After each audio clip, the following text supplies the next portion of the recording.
Hi, everyone, and thank you again for joining us for our Exploring Blue Culture webinar series.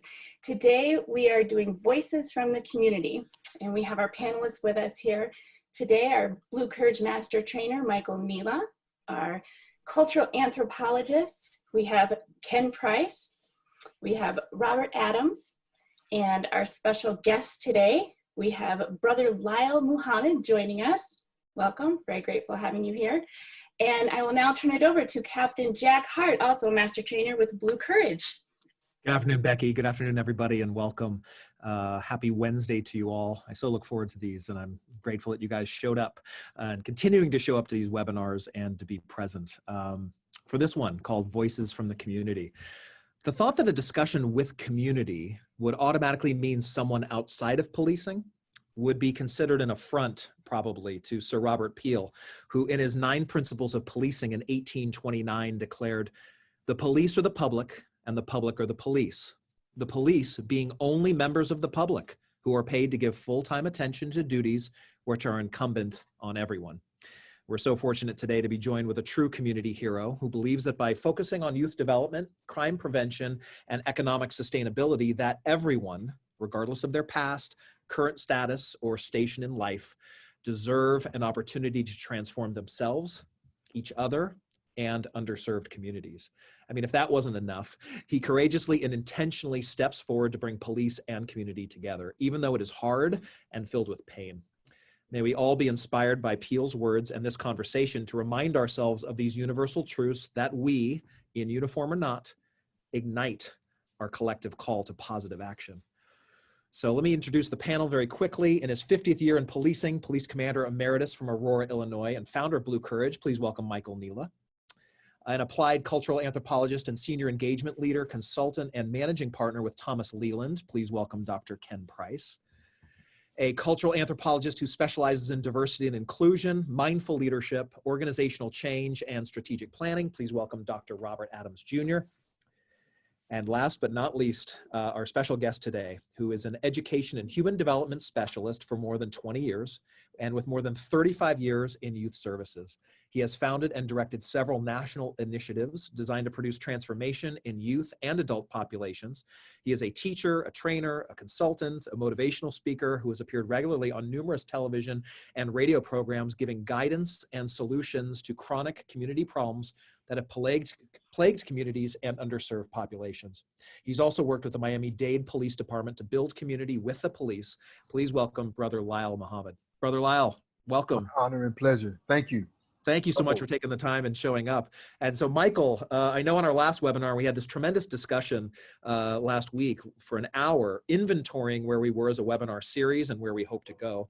And we received overwhelming confirmation that the attendees of this webinar series wanted to hear from community members who could help us take our police cultural inquiry to the next level. And Brother Lyle immediately came to mind for you. How did your path and your work with Blue Courage intersect with Brother Lyle's work? Well, interestingly enough, we always believe that the universe brings the right people together. And I did not know Lyle up until just quite recently. And I was introduced to Brother Lyle by a very dear friend of mine who's a retired member of the Miami Beach Police Chief and has been the Key Biscayne Police Chief now for, I think, like 12 years or something, and an unrealistically long tenure he's had as police chief. But while Key Biscayne might be a small community, it's very prominent in Southern Florida. But even more importantly, Chief Press has a foundation that he has had for many, many years in Liberty City, Miami. And in that, the context of that foundation, where he's working with youth groups and really working to provide strength and development and training and a future for people who often are described as disenfranchised, he has intersected with Brother Lyle. And so Chief Press called me about 2.5 weeks ago and said, "You have to meet Brother Lyle. I have to bring the two of you together because your work is absolutely intersecting." And we spent about an hour on the phone with Brother Lyle and discovered that we are soulmates in terms of how we approach life and education and how we work to transform the human spirit. so that we can show up as the best version of ourselves. And I immediately, about 15 minutes into that call, said he has to come on our culture series. And so here we are, very, very grateful that our paths have intersected. I know that we will have a long partnership together. No such thing as coincidences. Absolutely. And so, Michael, I know you had a question for Brother Lyle related to police and community training and that real specialization work that Brother Lyle does. Yeah, I'm fascinated by the training that some of the training that Brother Lyle does, where he actually brings police officers and often convicts or community members together. He describes it as going from the streets to the boardroom suites. And what I was fascinated by it is his description that when we bring the police officers in at the beginning of the day, they're often, arms crossed, don't want to be there, mandatory training. This is going to be, woo-woo or hug a thug kind of training. And quite honestly, we experienced the same thing in the very early moments of Blue Courage training as well. But he also then described that at the end of the day, the transformation has taken place and they're hugging each other and exchanging contact information. So my first question to Brother Lyle is, in your police community training, the end result of just simply a one-day session is transformation. And many people think that human beings can't be transformed, that after a certain age, we are what we are, and that's it, and we certainly can't change. Obviously, you don't believe that, and neither do we, or we wouldn't be in the work that we are in. Can you talk for a moment about how that transformation takes place and what is necessary for the transformation of the human heart? Because I would suspect that transformation happens in the heart and not at the head in your sessions. You put that so well in terms of the heart and the head, but as I honestly look at how the relationship has been built over the years, I have to be honest and say that first of all, it started with having the right kind of leadership in place in the different police departments that we work with, and building genuine relationships. The work that we're currently doing with police departments, we were doing before the current civil unrest. And so it's something that's embedded in how we probably built our relationships. So in that sense, it starts with leadership. In terms of the actual experience itself, one of the beautiful things about our organization, the Circle of Brotherhood, is we have a underpinning that says there are no big I's or little U's, and let him who is best lead in that particular area. And, we just happen to be blessed in the field of human transformation and primarily working with youth populations across this country that people say can't be worked with. But which one of us human beings walking on this planet doesn't need transformation, doesn't need healing, doesn't need growth and development, and an outlet for all of those things and a framework to take place? So we brought those aspects into the dynamics of our actual training or experiences that we have with police officers. And I'll just be very clear, we're at the very, very beginning of that, having great success, but at the very beginning of that. And there's so much more that we can do working together. But it starts with being able to create the proper atmosphere and then knowing how to masterfully build trust. And I guess I'll close by saying we have master musicians in the world. We have master technicians and master athletes and master scholars. And you have some individuals that know how to master that environment to create the heart, the head to social connection, to create the atmosphere for transformation. And if I can ask a follow-up, Jack, in our earlier discussions, you had talked about you give them an experience. So in this one-day series, the transformation doesn't come because you're talking to them about theory, but because you're putting them in an environment where they can experience something. And it's in that experience that the heart is touched more deeply than I suspect that the head is influenced. Would that be correct? You're so on it. And, I guess I grew up in the area of Charlie Brown. And I don't know if you remember, whenever they were in school, the teacher would speak. And if you remember what that teacher would sound like, that womp, womp, womp, womp, womp. And I think that many of us who have been placed in positions to help human beings grow to another level, there's been too much of the womp, womp, womp, and not enough of the actual engaging, so that the learning process is an actual experience. Yeah, thank you. Yeah, I love that. And just also a follow up to that, you know, because that's where we sort of struggle. It's like when we're with community and community is addressing us, we're almost somehow removed, as if we're the ones who are studying the community that we're policing.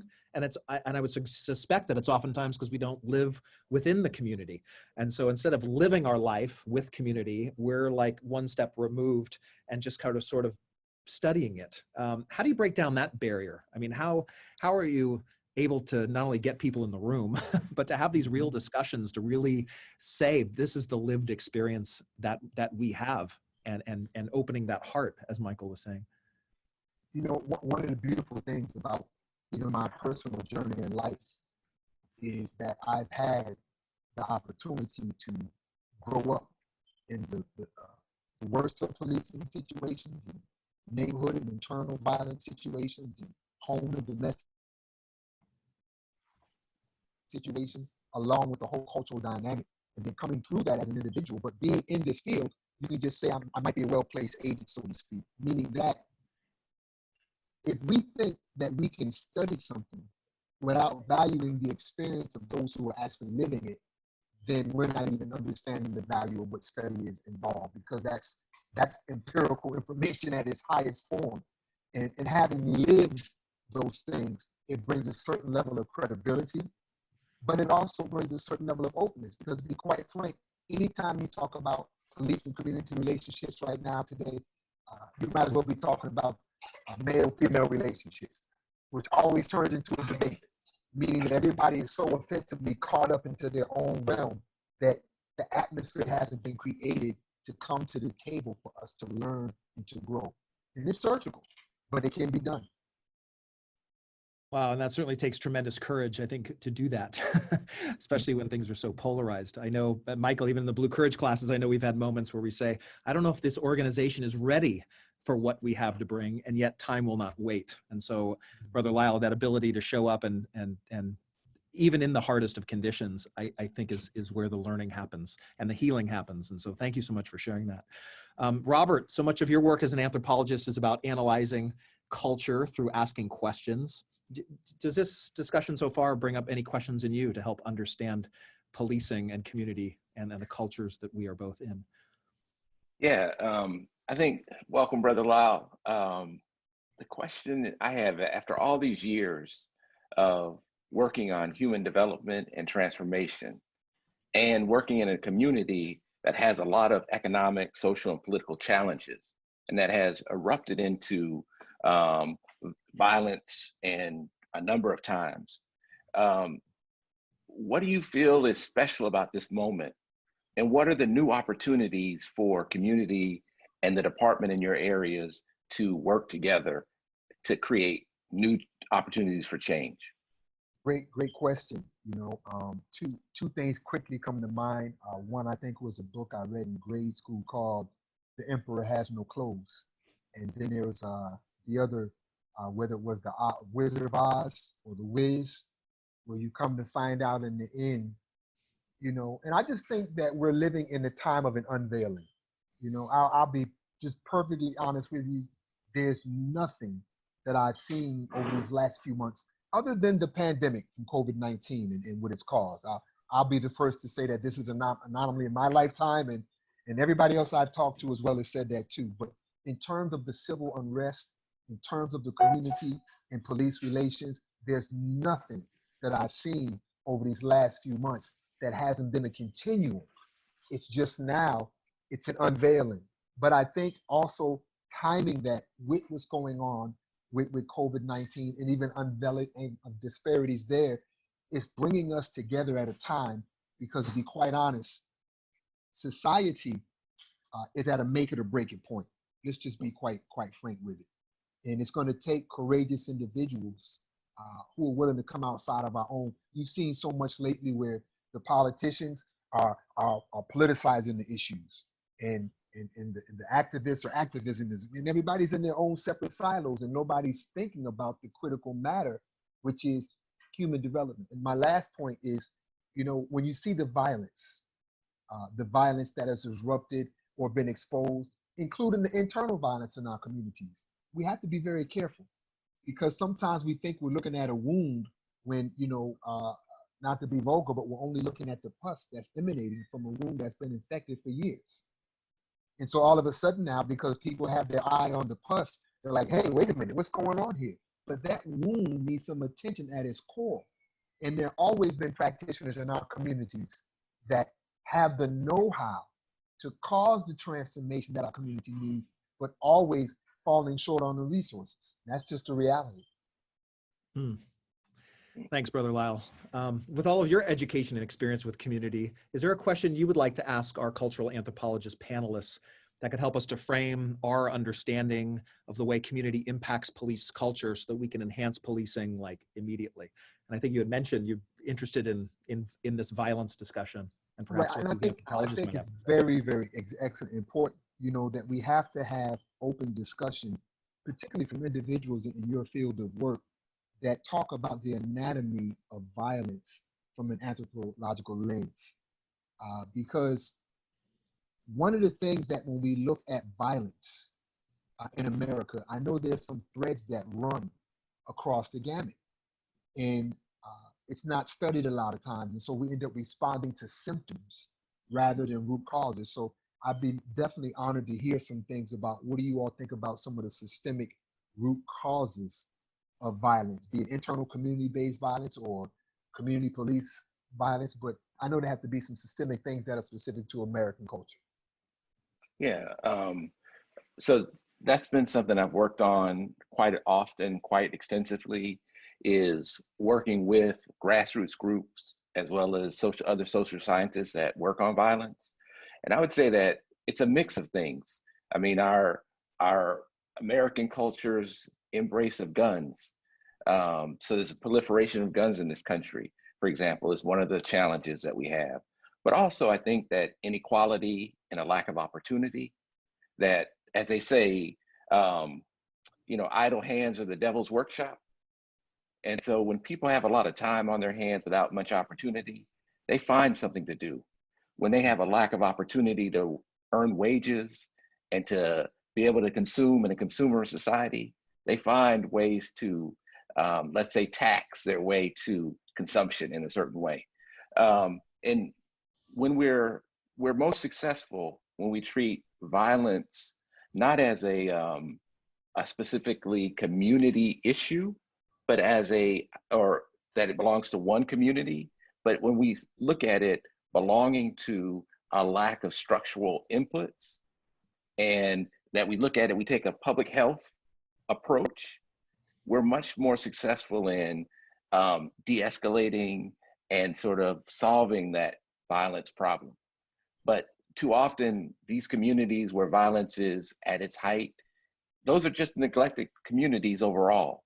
And until we can address that, we can't get rid of and start to address the pervasive violence in our society, as well as elevate more grassroots leaders like yourself who have been wrestling with these questions and solving these issues. There are models out there to get us to where we need to be, where we can be a less violent society. I really love this. I really love the inquiry. I mean, really, getting so much deeper into root cause analysis, just to really be able to not just take the temperature, but the overall health of our whole society at this moment, I think is what the situation demands. And even asking that question really, implicates societal failures that we've seen for perhaps hundreds of years. And no better time now than the best time to address this was a couple hundred years ago, but the next best time I think is right now. And I think you guys digging deep into these issues, I think are both very huge. Ken, I know, Jack, can I say please. this real quick? Yes, please. Yeah, it was a little over a year ago where 9 members of our organization went on a 21.5-day hunger strike against gun violence, and received a great deal of attention worldwide for what they were doing in the effort. But it brought families and students from the Parkland community down to the site where the young men were actually living and camping out for those 21.5 days. And just to see youth from the inner city who deal with gun violence every day now link up with individuals from a suburban community that was ravaged by school violence and a mass shooting, now collectively working together, you know. And so there's a lot of things that need to be done, but it all starts with building relationships. I just wanted to throw that in there in terms of one of the places to start. Thanks so much. Ken. You know, just one thing that occurs to me on the question you asked too, Brother Lyle. And first of all, I'm very pleased to meet you. This is a great opportunity for all of us. I think we keep talking about culture, and it's almost like it's a thing, the way it's talked about. Like it's, I mean, I heard it again today on CNN, people talking about, and these are mayors of big cities and so forth, saying we need to change the culture of policing. And that was one of the real points of impetus to this. But before you can really talk about culture, you need to sort of uncover what do we even mean by that. And so much of it's rooted in the kinds of things Robert just mentioned.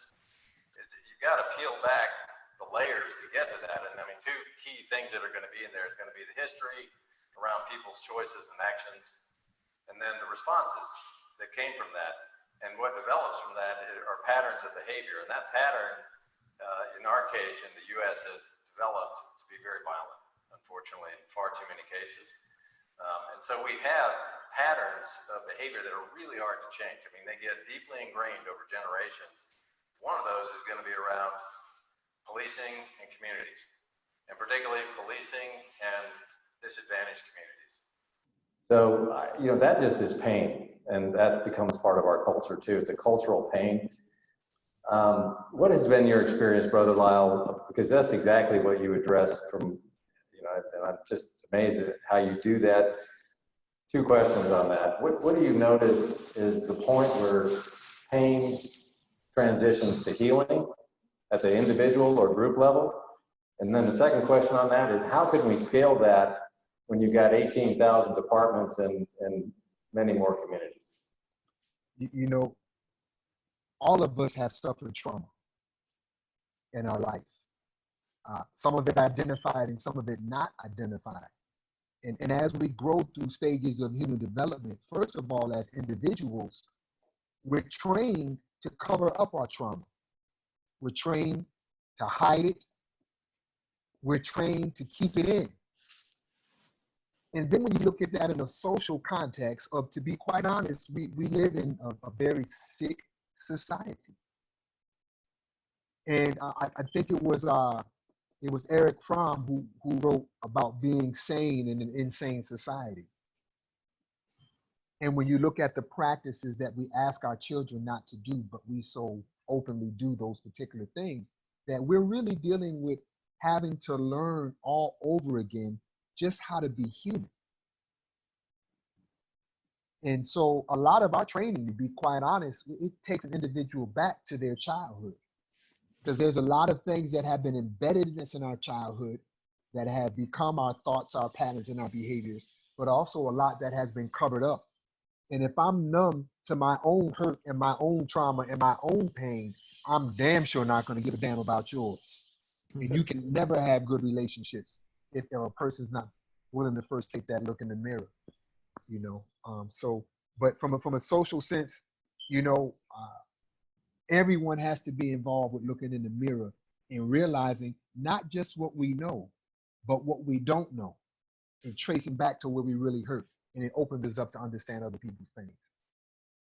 Yeah, that is well considered, I think, the way you presented that, because for sure one of the biggest, hardest things to address in culture is what we culturally hide, what we do hide together.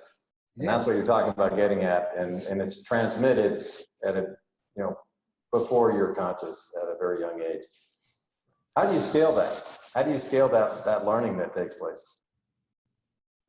Well, you scale it first about, you know, I train athletes as well. And as long as I can remember, you know, one of the greatest weapons that you could ever have is this weapon of repetition. You know, and repetition is the beginning of putting together practices that then become perfected over time. There are too many people, for example, right now, when I look at the work that that Blue Courage is doing, and I look at the work of individuals who have always been involved in the community police phenomenon, not just a couple of days ago or a couple of weeks ago, but you have so-called individuals now who are jumping out in front of the practitioners who actually really know what works in a sustainable way. And that can be very damaging. So the first thing we have to do is we have to refine and expose the practices that we do have that work. We work right now in South Florida with 4 different police departments. And I don't think that you'll find anywhere in this country where we're talking about an organization like ours. And Michael, you put it so well, you know, we're an organization and then from the streets to the streets. We have guys in our organization that have done double-digit years in prison and have raised havoc in our communities. And we have guys who never even seen the back of a police car from different walk of life. But we're united together to understand we have to be involved in solving our own community problems. And when you get that kind of unity and you get the kind of expertise, and we're willing to check police. This hasn't been just a shake your hand and let's do some training type of process. No, it's been very, very real, but genuine in understanding that, look, when you have the people in leadership that admit wrong, that's one of the greatest things that happen with our local relationships here. I'll just be honest to tell you, growing up as a child, one of the things that used to be a part of what we used to call the blue code, you know, is covering up wrongdoing. You know, that became as American as they would say is apple pie, you know, but I've been able to watch over years when you get the right people in leadership who weed out those things that erode what could ever be a positive relationship in the beginning if there's not an internal cleansing or reflection. And I see police departments that are willing to do that, and those are the ones to start with. Yeah, we've had a couple good questions in the chat box as well, Brother Lyle, and I think you might have just answered it. I mean, one of the questions was related to what are some successful actions that police organization have take in terms of providing public safety. You know, there's so much talk of disbanding the police, but if we're going to have the police, do you have specific examples of where cops have showed up and has done right? And perhaps part of that is apology, but is there another moment that you'd be able to share? Yeah, there's 2, but I want to say one thing critically too. We also have individuals in our organization who work full time in the most violent communities in our neighborhood as peacemakers. And the work that they're able to do is tremendous in terms of the success, whether you deal with gang resolution or whether you deal with conflict mediation or whatever you may have. And so we understand being in those same communities. We've been so successful with the police departments that we work with that now the cadets don't graduate from the academy unless they come through our community-based training. And it's, to be honest, it's their testimonies and the experiences that they have now going into a community with information and knowledge that they would have never, ever had before. And this is according to their testimonies, and they understand the value. And we've actually had situations in the community where they've run into situations and they've reached out to us, and where they've also understood and seen us in certain situations. It gives them a whole different perspective. And then what they go through in our training is quite unique. Just to give you 2 examples, on yesterday or Friday, we were able to have a Monday. My days are mixed up now, you know, it's all Zoom language. But it was on Monday where we actually were able to get the testimony of a Black woman who happens to be the president of the largest Black-owned bank in the country. And she was able to tell a story about how she was involved in a community endeavor and had a gun pulled to her head by a police officer, you know. And this to hear the cadets in the office, and they apologized. She was talking about changing culture. So, you know, the culture of yesterday used to be like, well, I wasn't the one who did it, you know, and the culture of yesterday says, well, there's always a bad apple in the bunch, and you just, most of it, that's the culture. But the culture of today says, you know what? I have to personally bear responsibility for that action because I put on a uniform. And so I have to accept responsibility.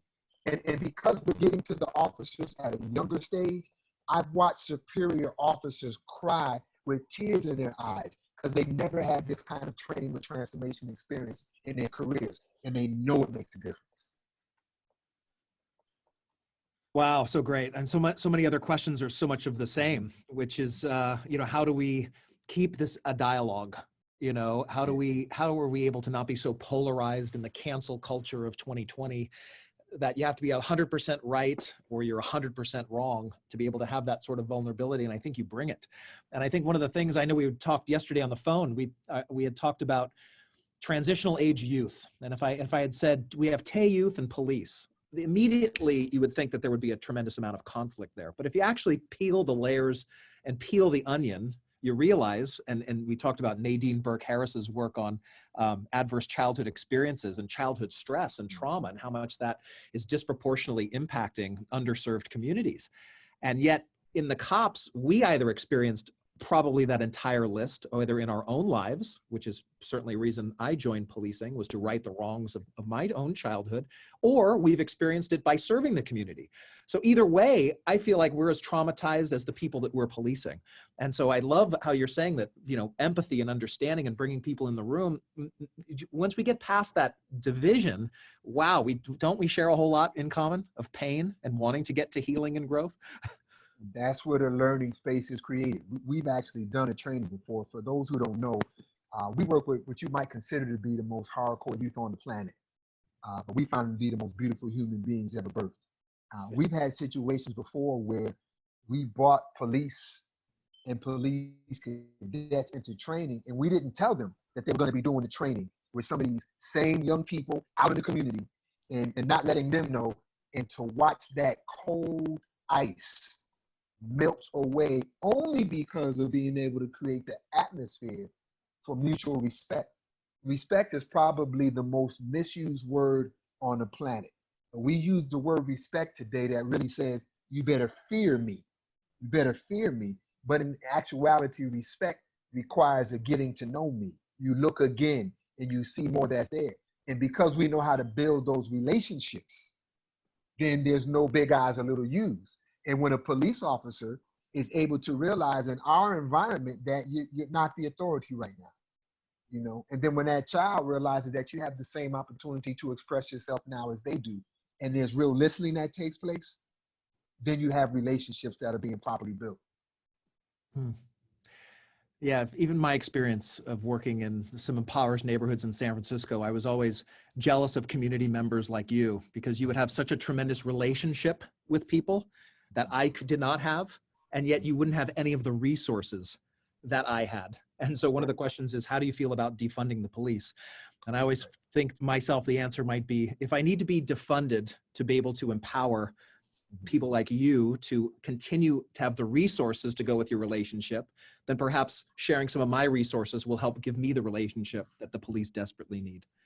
You know, one of the things, again, you know, it becomes unfortunately a political volleyball that people use to express their end of the political spectrum. When in fact, if I were even to speak on defunding the police, I would automatically be belittling my own cause to fully fund what we know that works. You know, so I would rather spend my time talking about fully fund the work that we do. And I'll be quite honest, you know, there's organizations that are finally trying to talk about justice and equity. Justice and equity means that so many of these volatile situations in our communities will be solved if community-based organizations who are not only doing the work, but successfully doing it, have a chance to do their work. Even the violence prevention work we're doing in Miami-Dade County right now, we're still forced to put what's called our magic into another magician's hat and make it work according to their model, when in fact, it should really be about the root cause of saving lives, transforming culture, and building a whole new reality. Our communities have to see a whole new reality. The people who are going to police in our communities are going to also have to see a whole new reality. Thank you so much. Michael, what comes to heart and mind as you hear this discussion over the last 30 minutes or so? Well, when I listen to Brother Lyle, he echoes so much of what we teach in Blue Courage. And when I heard you say, talking about respect, to look again, I'm reminded of when we were doing the research around respect. and we didn't really understand it. It's when you said it's such a misused word. I asked one of my colleagues from NYPD how he would define respect, and he went to a Jesuit priest, and he asked him that question, and the priest answered like that, and he said, well, let's see, re means to do again, spect means right. to see, and he said, so I would suspect that respect means to see again, to have the courage to take a second look and not be so judgmental at what we see perhaps in that first glance, but what are we willing to see when we look deep, much more deeper. That's right. Wow, fantastic. Ken, what comes to heart and mind for you after this discussion? We've said this before, but it's very present for me right now. I mean, and it's very much linked to what Michael just said. It's courageous leadership starts at every level, in every heart, and in every choice and action. And that's what I hear you expanding, exposing, revealing, and healing from, Brother Lyle. And thank you for that hard work. Indeed. Thank you. And Robert? For me, it's the model of bearing witness, that we bring our collective traumas together and we come vulnerably together and we collectively heal together, so that we turn what we've wrongly decided are deficits, we start to recognize or respect them as assets. That's what I'm getting from Brother Lyle. And for me, I'm so heartened by this discussion. Just that last discussion, specifically talking about to take a second look, is so important, so powerful to transforming the human heart. And it reminds me of the quote at the bottom of the Grow Blue Culture website, which says, "We shall not cease from exploration, and the end of all our exploring will be to arrive where we started and know the place for the first time." Very wise words from T.S. Eliot, and very wise words from you, Brother Lyle. Thank you so much for joining us today on this panel. And thank you to all of our normal panelists that are here every single week, twice a week, and looking forward to take this discussion further in taking our community analysis even deeper this coming Friday at 2 Central Time. Back to you, Becky. Let me thank all the participants. I'm going to jump in, Becky. I just want to thank the participants for coming. We're very, very grateful for all of your time. Thank you. And if I can, I'm going to go ahead and type into the chat a website where you can actually go to a link and see some of the actual work that we've done with some of the different police departments. I think that'll be good for folks to know. Beautiful. That would be great. Absolutely. Thank you. Thank you so much. This is a wonderful session again today. Thank you everyone for joining us. Jack did try to get to as many of the questions as he could today in the chat, and we appreciate you all, participating today. The ones that we didn't get to, we would like to send to Brother Lyle, and he can answer a few of those for you, and we can post those and send those out in our post email to you all. Again, reminder, as Jack had said, we'll be continuing our Voices from the Community webinar on Friday, and we will have the NYPD Advisory Council member, Michael McQuillan, on Friday, 2 p.m. Central Time. You can also go to www.growblueculture.com to download this session. We'll be posting it there for you. And any information, any notes, anything that was taken from today will also be posted there. And if you do have any more questions from today, you also can go to info@growblueculture.com and we can get your questions there. Also feel free to do that for Friday's session. So thank you all again for joining us today, and we appreciate your time.